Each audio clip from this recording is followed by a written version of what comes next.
بسم اللہ الرحمن الرحیم۔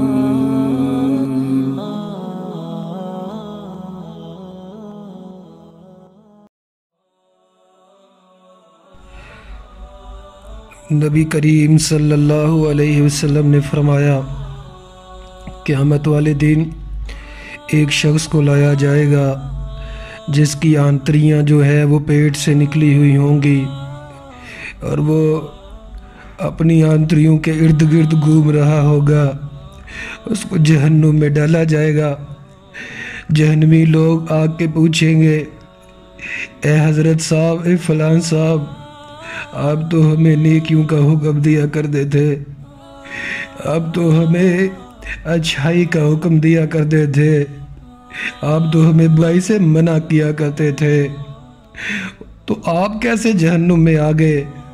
وہ کہے گا، میں تمہیں نیکی کا حکم دیتا تھا لیکن خود نہیں کرتا تھا، میں تمہیں برائی سے منع کرتا تھا اور وہ خود کام کرتا تھا۔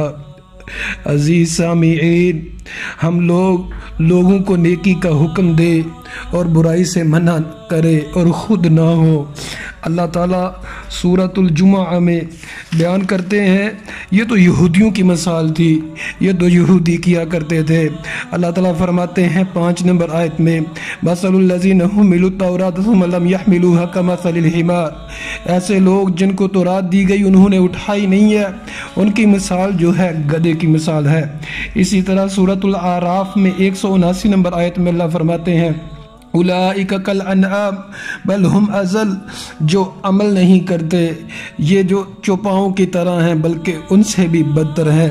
عزیز سامعین، قیامت والے دن یہ سوال ہوگا 5واں، ماذا عمل فیما علم، اپنے علم کے مطابق عمل کتنا کیا تھا۔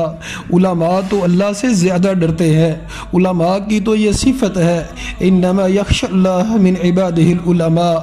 آج ہماری حالت کیا ہے؟ ہم لوگوں کو نیکی کا حکم دیتے ہیں اور برائی سے منع کرتے ہیں۔ لوگوں کو کہتے ہیں نظریں جھکا کے رکھنی ہے لیکن اپنی نظروں کو آوارہ کرتے ہیں۔ لوگوں کو کہتے ہیں غصہ نہیں کرنا لیکن لوگوں سے غصے سے بات کرتے ہیں۔ ہم لوگوں کو کہتے ہیں کہ ایک دوسرے کی عزت کرنی ہے لیکن خود عزت نہیں کرتے۔ ہم کہتے ہیں کہ والدین کی عزت کرنی ہے لیکن خود نہیں کرتے۔ عزیز اساتذہ کرام، علماء کرام اور ہر وہ شخص جو لوگوں کو نیکی کا حکم دیتا ہے، بڑا ہی خطرناک معاملہ ہے، بڑا ہی خطرناک معاملہ ہے۔ وہ جہنم میں جائے گا۔ وہ شخص ایسا داعی جو لوگوں کو نیکی کا حکم دیتا ہے خود نہیں کرتا۔